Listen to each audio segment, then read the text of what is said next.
I've been taught to love my neighbor, but my neighbor doesn't look like me. My neighbor doesn't live near me. But my neighbor is anybody who needs help, anybody who wants to be a friend.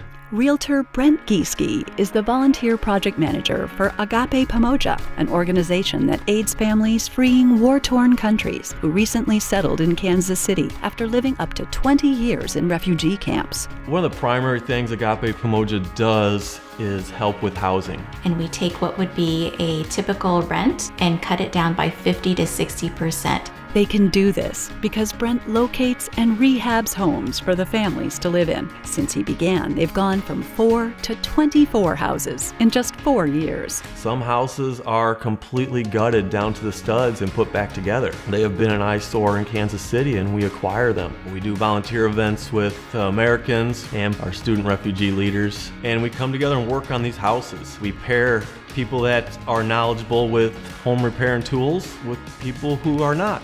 And we teach each other. We learn from each other. 3 years ago, I never knew if a jail exists. Imagine seeing, in a year's time, someone not knowing the difference between a hammer and a screwdriver to now leading projects. I do flooring now, I do electrical, I do plumbing.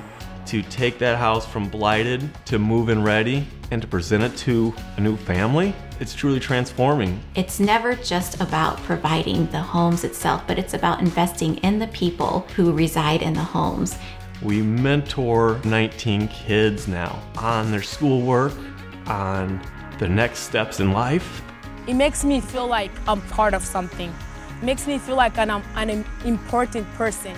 Brent has had such a tremendous impact with the youth. Many of them affectionately nickname him Papa Brent. Brent, he's a great guy, and I really appreciate that he takes his time and efforts to do this, to create houses for families. Thanks to Brent to find me this beautiful house. And this helped us a lot because when we are coming from Africa to here, we need more support and we need more help. 3 to 4 years ago, I had this vision of living in another country, immersing myself in a culture that wasn't my own. You gotta be careful what you pray for. That came true in Kansas City. I would have never imagined it would turn into something like that. To a friendship, to family.